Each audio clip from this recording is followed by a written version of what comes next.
Hey guys, welcome back हो गया है चैनल पर। तो बात करेंगे हम सबा इब्राहिम के व्लॉग के बारे में। सबा इब्राहिम का व्लॉग आ गया। पापा की बर्थडे डिनर में सबा इब्राहिम नहीं जा सकी। अब मैं एक तरफ सोचती हूँ, एक तरफ इतना ज़्यादा हम साथ साथ दिखाने वाली ये फैमिली, मेरी गुड़िया, मेरी डॉल, मेरी चंदा, मेरी जान, मेरी ज़िंदगी करने वाली, एक तरफ ये लड़की, इनकी फैमिली कि हम तो एक दूसरे के लिए सब कुछ कर सकते हैं, इस टाइप की ये फैमिली। और आज जब उनकी बहन बेटी नहीं बाहर जा पा रही है, उस घर की गुड़िया जो है वो नहीं जा पा रही है, तो उस गुड़िया के लिए भाई मतलब कि ये कोई रिचुअल है। अगर बर्थडे के दूसरे दिन बाहर ही डिनर नहीं किया तो आपका ये बर्थडे तो मनाया नहीं जाएगा, ये बर्थडे तो काउंट ही नहीं होगा आपके बर्थडे में। मतलब ये वाला सिस्टम इनका समझ में नहीं आता। अभी रिसेंट भी जब इनके घर में एक बर्थडे था, जब ये लोग खाने के लिए नहीं गए थे, इनकी एनिवर्सरी थी तब भी कुछ था, जब ये लोग खाना खाने और नहीं गए थे, अपनी एनिवर्सरी इन्होंने बाहर अकेले सेलिब्रेट कर ली थी, क्योंकि इन्होंने कहा कि पेपर्स चल रहे हैं, ये है इस टाइम पर।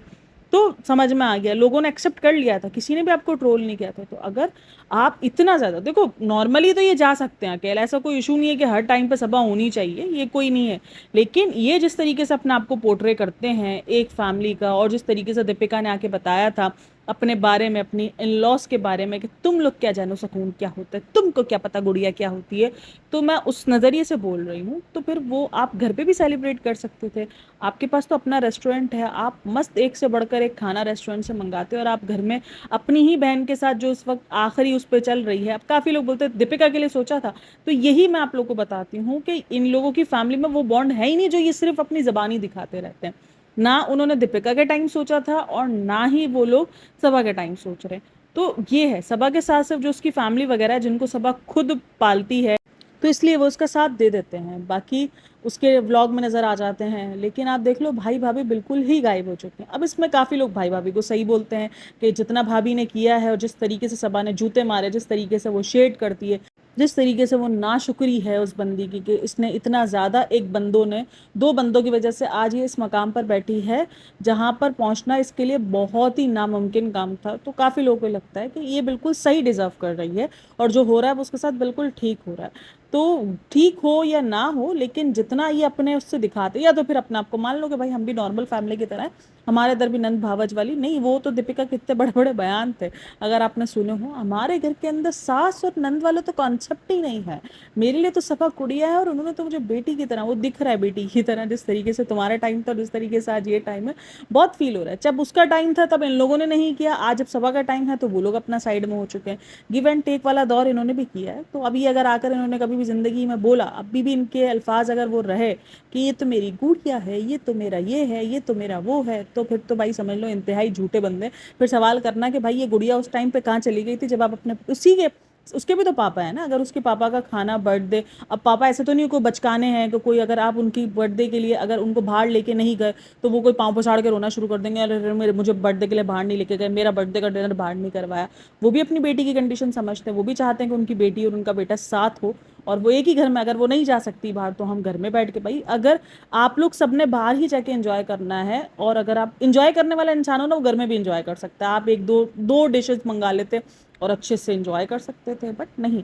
बाकी देखो, ये नॉर्मल घरों में होता है कि बेटी हर जगह, जरूरी नहीं कि पॉसिबल नहीं है कि वो हर घर, हर जगह, हर इवेंट में शामिल हो सके, क्योंकि कभी कभार वो इन लॉज की होती है, क्योंकि ये तो सभा है जो यहाँ पे पड़ी रहती है, लेकिन बाकी तो सब अपने इन लॉज के साथ होती हैं, या अगर अलग भी होती हैं तो 100 चीज़ें होती हैं जिनमें वो ज़रूरी नहीं कि हर अपने माँ बाप के इवेंट में वो शामिल हो सके। कितने इवेंट वो मिस कर जाती हैं अपनी शादी के बाद। तो ये नॉर्मल घरों के लिए बिल्कुल नॉर्मल था, लेकिन ये फैमिली जितना स्पेशल अपने आप को दिखाती है, तो इसलिए एक बहुत बड़ा क्वेश्चन मार्क उठा कि क्योंकि ये इस तरीके से क्यों, क्या मतलब, इनके पास इतना बड़ा घर है भाई, 5 BHK था, वहीं पे फुल ऑन दावत कर सकते थे सारे चंगू मंगू के साथ। व्लॉग स्टार्ट होता है दोनों के चर्चाओं के साथ, कि जो सारा का रिजल्ट आया उस पर, कि किस तरीके से फ़ोन आया, मैं टेस्ट दे रही थी, फिर इतने सारे कॉल्स थे, फिर मुझे याद आया कि मैं भूल गई हूँ, ये है। पता नहीं, मुझे कभी कभी लगता है कि रिज़ा के बात करने का स्टाइल ही थोड़ा सा ना, वो तोछड़े टाइप का नहीं होता है, उस तरीके का मुझे फील होता है। अक्सर मैंने ये चीज़ नोट की है रिज़ा में। अभी आगे जो सैंडल वाला भी आता है ना, जहाँ पर कि ये मेरी सैंडल थी, मेरी सबसे फेवरेट, एक तो इस बंदी को हर चीज़ इसकी फेवरेट है, जरा सा दिल नहीं चलता है इसका। जो लोग कमेंट के अंदर लिख रहे हैं ना कि सबा ने बिल्कुल रिज़ा को अपने जैसा बना दिया है, और आपने उसको ग्रूम कर दिया, बिल्कुल सही बोल रहे हो, बिल्कुल किसी चीज़ में इसका दिल ही नहीं चलता भाई। अजीब किस्म की बन चुकी है ये, मतलब शेयर करने में क्या चला रहता है यार। बहुत सारी लड़कियां मुझे पता है, लेकिन आप वक्त के साथ साथ संभल जाते हो, वक्त के साथ साथ आप बड़े हो जाते हो। ये सब कुछ आपको शायद टीन एजिंग में तो फिर भी समझ में आता है, या बचपन में तो फिर भी समझ में आता है, बट एक एज के बाद आपको होता है कि नहीं यार कोई नहीं, अगर कोई मेरी चीज़ पहन रहा है, और वो भी जिसकी मोहब्बत के दावे अभी थोड़ी देर पहले हो रहे थे कि तुम्हारी मोहब्बत जो है वो कायम रहे, ऐसे ही ये जब बोल रही थी ना तुम्हारी मोहब्बत ऐसी सलामत रहे, तो मेरे दिल में मैंने कहा बहन अगर आप रहन दोगी, अगर आप फड्डे नहीं लगाओगी इन दोनों के दरमियान, तो फिर तो रह जाएगी इन दोनों की मोहब्बत सलामत। लेकिन अगर आपने फड्डे लगा दिए तो फिर दोनों फिर लड़ती हुई नजर आएंगे, फिर वो इससे मुंह फुला हुआ होगा, फिर ये इससे मुंह फुलाई हुई होगी सारा। पर ये एज मुझे लगता है यार, कजन्स की लड़ाई इन एजेस में बहुत होती है, हम भी बड़े लड़े हैं, लेकिन खैर इतनी एज में नहीं लड़े। हम जब लड़े थे हम तकरीबन 13-13 14-14 साल के होते थे, बट हमारी लड़ाइयाँ होती भी थी तो 1 आध घंटे की, वो भी मुश्किल से, उसके बाद फिर हम कहाँ घूम रहे होते थे। और ये भी नहीं कि कोई इस बात को गिल्ट दिखाए या ये दिखाए कि नहीं नहीं सॉरी, कोई नहीं, 1 घंटा लड़ा हमने एक दूसरे से मुंह पोड़ कर अपनी अपनी माओ के पास जाके बैठे। उसके बाद अब भी आधा घंटा होगा, हमारी माँ ने बोला खबरदार जो अब तुम लोगों ने एक दूसरे के साथ खेल लड़ते रहते हो, और आधा घंटा होता नहीं था तो हम सब मिलके फिर दोबारा वही लड़ना मरना शुरू कर देते थे। अच्छा, सबा के पाँव के ऊपर ना बहुत सारे कमेंट्स मैंने देखे हैं, हाथी का पाँव है, हथनी है, ये है, मेरे को समझ में नहीं आता। और लिखने वाली सारी औरतें थी, अब बच्चियां हैं या औरतें हैं कोई भी है, ठीक है आपको नहीं पसंद है, हमें भी इसका व्लॉग प्रॉब्लमेटिक लगता है, क्रिंज कभी कभी लगता है, लेकिन इस टाइम पर जो उसके पाँव की सॉइलिंग है, ये हर एक प्रेग्नेंट औरत इस चीज़ से जूझती है। किसी को बहुत ज़्यादा हो जाती है, किसी को कम होती है, लेकिन सब जूझते हैं। और देखो मोटापा है, मैं ये नहीं मानती कि मोटापा नहीं है, लेकिन इसका मतलब ये नहीं अगर कोई इंसान मोटा है तो उसको जीने का हक ही नहीं है। हाँ, हम इस चीज़ को बोलते रहते हैं कि ये मोटापे के बावजूद भी ये हर एक चीज़ को नॉर्मल दिखा रही है, खाने पीने को, उस चीज़ पे बोलना, उस चीज़ को प्रॉब्लमेटिक बोलना कहीं ना कहीं ठीक है, लेकिन जिस तरीके से उसके पाँव को उसको टोल किया जा रहा था, हथनी का पाँव है, ये है। यार प्रेगनेंसी में आपकी बॉडी बहुत चेंज लाती है, आपको भी नहीं पता होता आपकी बॉडी किस तरीके से रिएक्ट करने वाली है। हर एक बॉडी अलग तरीके से रिएक्ट करती है प्रेगनेंसी में, मेरी ये बात याद रखना। आपकी आपकी और आपकी बहन की प्रेगनेंसी भी सेम नहीं हो सकती है, वो अलग चीज़ें प्रेगनेंसी में फेस करेगी, आपने अलग चीज़ें फेस की भी होंगी। उसके बाद फिर सारा को बोलती है तुम्हें कुछ चाहिए तो बता दो, सारा बोलती नहीं नहीं नहीं पहले से ही बहुत कुछ है, आपने दिला दिए। मतलब कंटेंट तुमने पूरा सारा का खा लेना, और दिलाने में तुम चाहे रेहान हो चाहे सारा हो, उनको यही बोला है तुम्हें कुछ चाहिए हो तो बता देना, तुम्हें कुछ चाहिए हो तो बता देना गिफ्ट्स के लिए, जैसे जैसे ये पास हुए हैं। और गिफ्ट्स में लेने तो उन्होंने कपड़े ही है, या तो मेरी से शॉपिंग करनी है तो कपड़े लेने, बस इनके यही तो गिफ्ट्स होते हैं मासूमों के। अच्छा जी, फिर इसके बाद तैयारी कर रहे होते हैं, वही ब्लैक सूट जो कल रिजा ने देखा था और जो दोनों ने सूट दिखाए थे, वही सूट दोनों ने परचेज़ किए थे, और वो दोनों बोल रही थी कि हमें आपके बगैर समझ नहीं आता। और ये मैंने आपको बताया ना, कल भी बताया कि होता है कभी कभार आपको एक दूसरे के आइडियाज़ चाहिए होते हैं, बट यहाँ पर ये बात है कि आप बहुत ज़्यादा फुल ऑन इतना डिपेंड क्यों, और ख़ास करके जब सारा इस तरीके की हरकत करती है तो सवाल उठता है कि भाई जब तुम नॉर्मल, जब तुम घर के अंदर होती हो तो ऐसा तो नहीं है कि तुम साल में सिर्फ जब आती हो इधर ही शॉपिंग करती हो, इसके अलावा तुम अपने घर में शॉपिंग नहीं करती हो, तब तो तुम समझ बूझ या तुम्हारे अम्मी की पसंद से शॉपिंग करती होगी। तो यहाँ पर आके व्लॉग्स के लिए नौटंकी क्यों, और हर एक व्लॉग के अंदर अब ये नौटंकी आ गई है कि ये दोनों बहुत ग्रूम हो गई है, रिजा को खास करके अब ये दिखाया जा रहा है, और कमेंट्स भी ऐसे लाइक किए जा रहे हैं जिसके अंदर रिजा की ग्रूमिंग की बात की जा रही है कि रिजा बहुत ग्रूम हो गई है, रिजा में बहुत डिफरेंस आ गया है। नहीं आया, इतना कोई खास डिफरेंस नहीं आया, अभी भी रिजा के अंदर जो बेवकूफ़ाना वाली हरकतें हैं, जो चीज़ें हैं, वो अब भी रिजा में बहुत ज़्यादा है, और बहुत ज़्यादा फील वक्त के साथ साथ ज़्यादा ही हो रही है। तो ये सोच रही जब तक सारा है इधर तब तक मैं इस चीज़ को कंफर्म करवा दूँ कि मैंने रिजा को बहुत चेंज कर दिया है। तो ये बोल रही है कितनी छोटी है अब, कितनी बड़ी हो गई है। भाई देख, ये भी बड़ी हो गई है बहन, तू कब बड़ी होगी ये बता दे। जो तू डे बाय डे छोटी होती जा रही है, मतलब अपने मुंह से कबूल कर रही है कि ये बच्ची अभी बड़ी होने को आ गई है, लेकिन ये बहन जो है वो बड़ी होने का नाम नहीं ले रही, वो डे बाय डे रोहान से भी छोटी होती जा रही है। मुझे तो लग रहा था जब शॉपिंग करने के लिए जा रही थी तब ऐसा ना कि वो जो बेबी टॉयज होते हैं वो अपने लिए खेलने के लिए लेकर आए, फ्रेंड्स वो मुझे बहुत अच्छे लग गए थे तो अब मैं इसको खेलूंगी जब तक बच्चा नहीं खेलेगा। तो ये कुछ भी कर सकती है भाई, ये सबा इब्राहिम भाई कुछ भी कर सकती है। कभी कभी इसके व्लॉग्स मुझे कभी कभार ना बहुत ज़्यादा मैच्योर वाले भी बिहेव कर जाती है, कभी कभार कोई एक आधा पार्ट होता है जिसके अंदर बड़ा मैच्योर बिहेव कर जाती थी, और अब तो वो भी ख़त्म हो गया। पहले के पार्ट्स अगर आप व्लॉग्स उठाओ तकरीबन 1 साल पुराने, तो उसमें आपको फील होगा, जब इसकी शादी के बाद कुछ टाइम बाद के व्लॉग्स उठाओ तब वो मैच्योर थोड़ा सा आपको लगेगा कि नहीं यार बंदी मैच्योर है। अब तो वक्त के साथ साथ बिल्कुल ही बच्चे, देखो प्रेगनेंसी के अंदर मूड स्विंग्स वगैरह बहुत होते हैं, बहुत ज़्यादा इंसान को ना पैम्परिंग की ज़रूरत होती है, लेकिन फिर भी एट द एंड वो अपने आप को उसको पता होता है कि मैं एक माँ बनने वाली हूँ, तो मेरे अंदर थोड़ी सी मैच्योरिटी दिखनी चाहिए। अब ये सिर्फ व्लॉग्स के लिए है या व्लॉग के पीछे वो एक मैच्योर इंसान है, ये तो आप नहीं कह सकते हो, क्योंकि भाई व्लॉग के पीछे तो बहुत कुछ अलग भी होता है। व्लॉगिंग की ज़िंदगी इतनी ज़्यादा रियल होती नहीं है, तो इसीलिए हम इस चीज़ को बोलते हैं कि रियल तो ये दिखाते ही नहीं, ये सब फेक होता है। क्योंकि और ख़ास करके जो लोग ये लोग हिजाब करते हैं या जो होता है, तो इनकी ज़िंदगी में तो कुछ भी रियल नहीं होता, क्योंकि वो प्रॉपर रेडी होते हैं। और सबा इब्राहिम जो है वो 24 घंटे हिजाब नहीं लेती है, ये बात हम सबको पता है। मसला ये नहीं है कि 24 घंटे लेना ले, मसला सारा ये कि जिस तरीके से इन्होंने आके दूसरे लोगों को शेड किया हुआ है, भाई आप एक इन्फ्लुएंसर हो, आपकी रिस्पॉन्सिबिलिटी बनती है। तो उस चीज़ पर है कि जब आप लोगों को जिस बात पे शेड कर रहे हो और जब आप वो काम खुद कर रहे हो, तो फिर ट्रोल हो गई होगे, सीधा सिंपल। अच्छा, हिजाब के ऊपर बात चल रही है, तो कल कल या परसों के व्लॉग में मैंने एक कमेंट रीड किया था। वो कमेंट ये था कि सबा अपी, आप हिजाब लेती हो तो आप जैसी लड़कियां ना बहुत ही इनोसेंट होती है, बहुत ही नेक होती हैं जो लड़कियां हिजाब लेती हैं, कुछ इस किस्म का वो कमेंट था। हिजाब के ऊपर कमेंट था और उसमें सबा को नेक बताया जा रहा था क्योंकि वो हिजाब लेती है। मेरे दिमाग में ना एक चीज़ आई कि यार, जो लड़कियां हिजाब नहीं लेती तो क्या वो नेक और अच्छी नहीं होती है? मतलब हिजाब का ताल्लुक कभी भी आपके इखलाकियात से कैसे है? ये सबा के जो फैंस है ना, सबा की तरह ही है। जैसे इसका है ना कि पढ़ाई नहीं करो फ्रेंड, सिर्फ आपका अच्छा इंसान होना ज़रूरी है, इसका भी यही है कि अगर आप हिजाब लेते हो तो आप अच्छे इंसान हो और आप एक नेक इंसान हो। और हिजाब मुझे कभी भी नहीं समझ में आता कि हिजाब, और एक तो ये चीज़ बताई जाती है अगर कोई अमीर इंसान हिजाब ले रहा है तो वो तो कोई बहुत ही बड़ी बात है। मतलब हिजाब को भी बांट दिया गया कि वो गरीब ले सकते हैं और अमीर लोग हिजाब नहीं ले सकते। भाई सबकी अपनी अपनी पसंद है, जो हिजाब ले रहा है वो भी ठीक है, जो नहीं ले रहा वो भी ठीक है, और उनकी अपनी मर्जी, उनको अपना जवाब देना है, सीधा सिंपल सी बात है। उसके बाद फिर रेडी वेडी होके वो लोग चले जाते हैं पापा की बर्थडे का रिचुअल मनाने के लिए, क्योंकि ये तो इनका अब रिचुअल लग गया है। वो नहीं, आपकी एक परंपरा हो जाती है, परंपरा, अनुशासन और इस टाइप का। इनका अब ये बर्थडे का हो चुका है कि अब जिसकी भी बर्थडे होगी उसका डिनर बाहर ही होगा, वरना तो वो बर्थडे का काउंट साल ही काउंट नहीं होने वाला इनका, सीधा सिंपल सा यही है। अच्छा, एक चीज़ अगर आपने नोटिस की हो नहीं की हो, काफ़ी दिनों पहले ना जब रिज़ा नहीं ले रही थी दुपट्टा वगैरह इतना ज़्यादा, तब बहुत ज़्यादा कमेंट्स आते थे रिज़ा को दुपट्टा पहनाओ, रिज़ा को दुपट्टा पहनाओ। और उसके बाद रिज़ा को एक स्टोल दे दिया गया ब्लैक कलर का, और वो हर जगह पे यही ब्लैक कलर के स्टोल के साथ दिखनी शुरू हो गई। ये मैं अभी की बात नहीं कर रही हूँ, कुछ टाइम पहले की बात कर रही हूँ।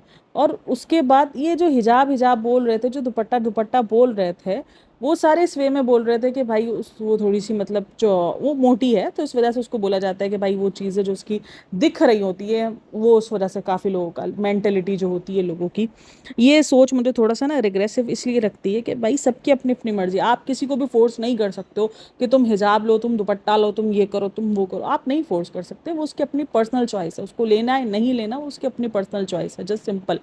लेकिन फिर भी उसने ब्लैक स्टोल लेना शुरू कर दिया है। उस जो लोग ये कुछ बात पे खुश हो रहे हैं कि रिजा ने स्टोल ले लिया है, रिजा ने, मतलब वो तो सिर्फ गले में उसको पट्टे की तरह डाल के घूमती है, तो इस चीज़ पे कौन सी खुशी है? मुझे ये माइंडसेट समझ में नहीं आता, मतलब इस बात पे किस क्या खुशी है? और उसमें सनी साहब को तो अलग ही लेवल की खुशी हो रही थी कि रिजा अब बड़ी हो गई है, शलवार कमीज पूरी कपड़े पहनती है, और क्या बोला था, शलवार कमीज पहनती है, दुपट्टा ले रही है, तो अलग ही किस्म के लोग हैं ये लोग। अभी भी देखो, जब वो गई है तो उसने दुपट्टा गले में एक पट्टे की तरह ही डाला हुआ था, तो फिर मतलब ये सर कॉन्सेप्ट मुझे समझ में नहीं आता। भाई मर्जी है उसकी, नहीं ले लेना है। अच्छा, अभी तो बीच में लोग सारा के पीछे भी पड़ गए थे, बट सारा ने तो इग्नोर ही मारा हुआ है। सारा तो इन सब चीज़ों को देखती ही नहीं है, सारा अपना मस्त जो है वो जीती है और अपना देखती है, अपने हिसाब से जीती है। उसका ये वाला कॉन्सेप्ट नहीं है कि वो सब आपी के हिसाब से ही चलेगी, क्योंकि उसको पता है 1 महीना हो, 1 महीना इनके व्लॉग में कैप्चर हो और उसके बाद पूरे साल के लिए चले जाओ, तो उसका यही वाला कॉन्सेप्ट है। फिर सनी भाई ने 2 दिन बाद व्लॉग उठा लिया। वो आकर हवा वगैरह खा रहे थे, बारिशों का मौसम चल रहा है तो आंधी वगैरह भी आ रही होती है, और अच्छी बारिश है। जब बारिश का मौसम चल रहा होता है तो उसके बाद हवा, खुशबू, किस किस को बारिश की खुशबू अच्छी लगती है बताना ज़रूर। वो जो मिट्टी की सूंधी सूंधी सी खुशबू आती है, किसको अच्छी लगती है? अलग ही किस्म की स्मेल होती है वो तो, अलग की किस्म की फ्रेगनेंस हम उसको बोलेंगे, स्मेल नहीं बोलेंगे, फ्रेगनेंस बोलेंगे हम। बहुत ही प्यारी सी खुशबू होती है। तो उसके बाद उठा लेता है सनी साहब 2 दिन बाद कैमरा, क्योंकि सनी साहब ने बोला अगर ये इस तरीके से व्लॉग नहीं अपलोड करेगी, भाई सनी साहब व्लॉग के लिए मौदहा से भागे भागे आ सकते हैं, तो फिर क्या ही बात है। बोलता है व्लॉग अपलोड नहीं करोगे थार की किस्त कैसे जाएगी, मेरी थार फिर कैंसिल हो जाएगी। बेचारी की थार बड़ी पनौती है, मतलब थार के साथ जब भी थार वाला कुछ सीन होता है, कुछ ना कुछ हो ही जाता है, थार तो रह ही जाती है, थार साइड में रह जाती है। इसलिए इस बार तो सनी ने कहा कोई नहीं, मैं गालियाँ खा लूँगा, मुझे लोग भले बोलते हैं कि गुटके वाले मुंह के साथ, इसके गुटके वाले दांत भी बहुत ज़्यादा आजकल ना फेमस होते हैं। जो पॉडकास्टर जो दूसरे पॉडकास्टिंग करते हैं वो अक्सर इसके दांत की जो ना वो पिक्चर्स लेके लगा रहे होते हैं, तो बहुत ही अजीब किस्म से वायरल होते हैं इसके दांत। जब ये खास करके मुंह के अंदर कैमरा डाल के व्लॉगिंग करता है ना, तब तो बहुत ही अजीब लग रहा होता है। तो बोलता है कोई नहीं, मैं 4 गालियाँ सुन लूँगा, मैं सब कुछ सुन लूँगा, लेकिन थार नहीं रुकनी चाहिए इस बार, तो इसलिए भाई साहब जी खुद कैमरा उठा लेते हैं। कि भाई बीवी की तबीयत सही नहीं है, रेस्ट करने दे। अगर उसको व्लॉगिंग की हिम्मत नहीं है तो कोई नहीं, रेस्ट करने दे। अगर इतना तो तुम लोगों ने कमाया हुआ है, अगर तुम लोग 3-4 दिन या एक हफ्ता अगर व्लॉग नहीं अपलोड करते हो सबा की तबीयत की वजह से, तो ठीक है, कोई नहीं, चलता है। अगर उसकी तबीयत ठीक नहीं है और इस मूवमेंट में, अच्छा ये भी काफ़ी लोग कह रहे हैं कि ये मूवमेंट अभी इतना ज़्यादा क्या है भाई, हिम्मत ख़त्म हो जाती है। 9th मंथ ना सबसे मुश्किल मंथ होता है, क्योंकि इसमें ना आप जितना भी पूरे मतलब 9 के 9 महीने एक्टिव रहे हो, इस मंथ में अक्सर आपको अपनी बॉडी ना ज़बरदस्ती खींचनी पड़ रही होती है। मुझे ना आज भी याद है, देखो मैंने 9th मंथ ना अब तक कभी भी जैसे गुजारा नहीं है, लेकिन मैंने बहुत सारी लेडीज़ को देखा, उनके लिए 9th मंथ ना बड़ा मुश्किल होता है गुजारना। वो एंड का वक्त होता है, उनको होता है बस हम जल्दी से फ्री हो जाए। मैंने ये चीज़ें काफ़ी लड़कियों में देखी हैं, काफ़ी औरतों का मैंने सुना है ये सारी चीज़ें, कि 9th मंथ में उनको बस होता है कि बस अब हम फ्री होना चाहते हैं, बस अब बहुत हो गया, अब नहीं हो रहा। क्योंकि मेरी दोनों प्रेगनेंसियाँ कभी भी 9th मंथ के दूसरे दिन गई नहीं है। पहली प्रेगनेंसी तो मेरी 8.5 महीने में ही ख़त्म हो गई थी, मतलब कि डिलीवरी हो गई थी मुझे, और फर्स्ट जो सेकंड प्रेगनेंसी थी उसमें भी मैं 9th मंथ की एक ही मैंने दिन गुजारा था और मेरा सी सेक्शन हो गया था। तो मेरा तो 9 मंथ वाला वो प्रोसेस रहा ही नहीं है। लेकिन हाँ, बड़ा खिंचना पड़ता है। मैं फर्स्ट में प्रेग्नेंट थी ना, तो मेरा घर 3rd फ्लोर पे था। मुझे याद है जब मैं 8 मंथ के अंदर जब मैं पहुंची थी ना, मतलब 6 मंथ में मैं इतना चल चुल के आई थी, मुझे कुछ नहीं इफेक्ट हुआ था। मतलब मैं अपनी बॉडी को सही से चला रही थी, सब कुछ कर रही थी, एक्टिव थी, पूरा था। लेकिन 7 मंथ का एंड आया, 8 मंथ का शुरू लगा, और भाई उसके बाद मेरी बॉडी ऐसा हो रहा था मेरे को बस घसीटनी पड़ रही है। वो तीसरा माला मेरे को चढ़ने में ना, मुझे ऐसा लगता था बस ये नहीं, ये मुझे कोई माले ना चढ़ने का बोलो, मुझे कोई फ्लोर ना, माले मतलब फ्लोर्स, तो जो फ्लोर्स है वो मुझे कोई चढ़ने का ना बोलो, बस मैं यही नीचे किसी नीचे के घर के अंदर किसी कोने के चाहे डब्बड़े में जो है ना मैं रहना पसंद कर लूँगी। तो इतने बुरे हाल हो गए थे मेरे फर्स्ट प्रेगनेंसी में, जब आखिरी का मंथ था। बड़ा मुश्किल हो जाता है, बॉडी बहुत घसीटनी पड़ रही होती है, और वो इसी हालत में भी सबा भी नज़र आ रही होती है। इसलिए इन सब चीज़ों पर मैं इसको इतना ज़्यादा अभी इस टाइम पे नहीं, हाँ पहले जो इसने ड्रामेबाजी की है ना, ये इसकी ये थोड़ी बहुत इसके साइड इफेक्ट्स भी हैं, कि इसके पाँव बिल्कुल ही बंद हो गए हैं, कि इसको पाँव ऊपर रखने के लिए भी 2 बंदों का सहारा चाहिए, वो सब कुछ अलग है। लेकिन हाँ, ये जो बॉडी इसका लो हो जाना, बॉडी के अंदर हिम्मत ना रहना, जिस्म को घसीटना, ये सब कुछ होता है, ये सब कुछ रिलायबल करेंगे। और 9th मंथ के अंदर मैंने बहुत सारी औरतों के अंदर ना घबराहट देखी है, क्योंकि वो बस फ्री होना चाहती हैं। अब ये क्यों होता है, या तो कैरी करके इंसान थक जाता है, कोई वजह होती है जिसकी वजह से वो इतनी चिड़चिड़ाहट हो जाती है 9 मंथ्स के अंदर। अच्छा, सनी जब भी व्लॉगिंग करता है ना, तब आप एक ही चीज़ नोट करना फ्रेंड्स, इसका 1 से 2 बार तो आएगा ही आएगा कि फ्रेंड्स मुझे भूख लग रही है, मैं खाने जा रहा हूँ, मुझे भूख लगी है फ्रेंड्स, बस इसका ये आएगा ही आएगा। इसको भूख लगती है, एक ये भूख लगने वाला है, और एक ये वाला आएगा, मैं खुश हूँ फ्रेंड्स, मेरी फैमिली खुश है फ्रेंड्स। अच्छा, फैमिली के ऊपर से याद आया यार, इनकी भी तो फर्स्ट बच्चा है ना, यानी सनी के घर भी फर्स्ट ही बच्चा है, तो इसकी फैमिली आई नहीं है अब तो। मेरे ख्याल में 9th मंथ इसको आई थिंक लगा हुआ है इस टाइम पर सबा को, और कभी भी डिलीवरी हो सकती है, क्योंकि अगर नॉर्मल के चांसेस पहले में तो होते ही होते हैं, नॉर्मल की तरफ ध्यान दिया जा रहा होता है कि भाई नॉर्मल की तरफ की जाए प्रेगनेंसी। तो उसकी फैमिली क्यों नहीं आई, मतलब उनके लिए भी फर्स्ट है। और इन लोगों ने बोला भी था कि ईद के बाद आ जाएंगे दोबारा, लेकिन अभी तक आए नहीं हैं। पता नहीं, मैं देखो ये बात ट्रोल के लिए नहीं है, लेकिन मैं एक जर्नली बात कर रही हूँ कि देखो जिस तरीके से इसकी फैमिली के लिए ये पहला नवासा नवासी होगा, तो उसी तरीके से उनके लिए भी उनके भाई का बच्चा, मतलब बेटे का बच्चा तो पहला ही है ना। चलो बहन के बच्चे हैं इसके, तो बेटी के बच्चे तो चलो थे, लेकिन बेटे का बच्चा तो पहला ही होगा, तो उसके लिए तो अलग ही एक्साइटमेंट होती है भाई। तो वो उस एक्साइटमेंट में उनको तो आ जाना चाहिए कि यार चलो थोड़ा सा साथ दे देते हैं। और एक बड़े बुजुर्ग का इस टाइम पर होना भी था कि खाने पीने पे इस टाइम पे ना अलग अलग किस्म के एक्सपेरिमेंट किए जा रहे होते हैं। कैसे एक्सपेरिमेंट, हमारे इधर क्या करते हैं, जैसे ही 9th मंथ लगता है ना, तो उसके बाद गर्म दूध के अंदर ये मक्खन की टिक्कियाँ बॉयल कर करके, गर्म कर करके, और वो पिलाना शुरू कर देते हैं। मतलब भाई, मतलब क्या हाल दुर्गत बना दी जाती है ना। अब तो खैर इतना ज़्यादा नहीं किया जाता, और मैंने तो ये सब कुछ शुक्र अदा करती हूँ कि मैं इन सब चीज़ों से बिल्कुल भी प्रोसीजर से नहीं निकली हूँ। मतलब मेरी बॉडी ने तो एक्सपेरिमेंट की इजाज़त ही नहीं दी, उसने बोला ना ना ना ना, एक्सपेरिमेंट करने का ही नहीं। क्योंकि मैं ना बड़ा डरती थी जब मैं प्रेग्नेंट हुई थी ना, मुझे प्रेग्नेंट होने से डर नहीं था, मुझे बच्चा पैदा करने से डर नहीं था, मुझे एक ही चीज़ से डर था, क्योंकि मेरे इधर घर वाले कहते थे कि 9 मंथ जब लगेगा ना, तो हम तुम्हें ना बैठ के पोछे लगवाएंगे, वो कहते हैं ना नॉर्मल डिलीवरी के लिए। मैंने कहा यार इतना जुल्म एक प्रेग्नेंट औरत पर। लेकिन अब वो काफ़ी लोग कहते हैं कि नहीं, वो जुल्म नहीं है, क्योंकि इस टाइम पर ये होता है कि आपकी नॉर्मल डिलीवरी के चांसेस बहुत ज़्यादा हो जाते हैं। और मैं ना थर थर काँपती रहती थी, अब मैं दुआ भी कुछ नहीं कर सकती थी, अब मैं डर ही रहती थी कि नहीं यार ये तो बड़ा गलत हो जाएगा। और मैंने दोनों मतलब दूसरे में तो चांसेस थे ही नहीं, क्योंकि वो तो डॉक्टर ने पहले ही कह दिया था ऑपरेट होगा, क्योंकि बीपी कंट्रोल में ही था। लेकिन पहले में चांसेस थे, क्योंकि 9 मंथ तक तो मुझे जाना ही था, तो उसमें चांसेस थे कि मैंने पोछे लगाने, मैंने ये सारा काम करना है। लेकिन वो जाने का मौका ही नहीं मिला, मेरी बेटी ने मुझे जाने ही नहीं दिया। फिर सनी साहब जो है वो खाना दिखा रहे होते हैं कि आज ये बनी है, ये सब्जी बनी है, दाल बनी है, इसको हम खाने देते हैं, बाकी का जो आधा जो खाने के बाद का जो सारा कार्यक्रम है उसको हम करेंगे कल रिव्यू। अच्छा, काफ़ी सारी न्यूज़ आ रही है कि शोएब इब्राहिम और दीपिका कक्कर कहाँ गायब है। काफ़ी दिन हो गए, कोई ना व्लॉग्स है ना कुछ है। बस उस दिन जो स्टोरीज़ लगाई थी वो स्टोरीज़ भी दूसरी सुबह में उन्होंने बहुत जल्दी ही डिलीट कर दी थी, और स्नैप इंस्टा पर वो नज़र आ रहे हैं बार बार, लेकिन कोई व्लॉगिंग वगैरह नहीं है। जबकि सबा के व्लॉग्स तो नॉर्मली आ रहे हैं, और इस दफ़ा तो इतना ट्रोल भी नहीं है। चलो उस दफ़ा तो बहुत ज़्यादा ट्रोल हो रहे थे तो समझ में आ रहा था गायब होने का। अब भी गायब होने की वजह ऑडियंस को समझ नहीं आ रही है कि इतना ट्रोल तो नहीं हो रहे जितना उस बार हुए थे। उस बार तो काफ़ी सारे इंस्टाग्राम यूज़र्स ने, इंस्टाग्राम पेजेस ने इनको ट्रोल किया था और बहुत सारे लोगों ने बात की थी। तो इस दफ़ा तो इतनी बातचीत है नहीं इन पर, लेकिन वो लोग गायब हैं। हो सकता है कल या परसों तक इनका वीडियो आ जाए, या सेलिब्रेशन का वीडियो हो तो वो इस डर से भी ना डाल रहे हो कि सेलिब्रेशन का वीडियो डाले तो कई ऑडियंस फिर ना गुस्से में आ जाए। मे भी शायद चांसेस है, क्योंकि पापा की बर्थडे का ही होगा। लेकिन सब सबा ने सब कुछ कवर कर लिया, हर एक चीज़ सबा की वीडियो में हो रही है। हंसी खुशी सेलिब्रेशन केक कट वट सब उसने अपनी वीडियोज़ में दिखा दिया, ऐसा कुछ भी उसने रखा नहीं है। तो फिर पता नहीं क्यों उसने गायब कर दिया सबने। खैर देखते हैं कल तक, आई थिंक सो कल या परसों अब आपको देखने को मिल ही जाएगा। ज़्यादा दिन ये सोशल मीडिया से दूर नहीं रहेंगे। आप लोग की क्या राय है मुझे इन सब में लाजमी बताना। And thanks for listening watching, take care, bye bye, अल्लाह हाफिज़।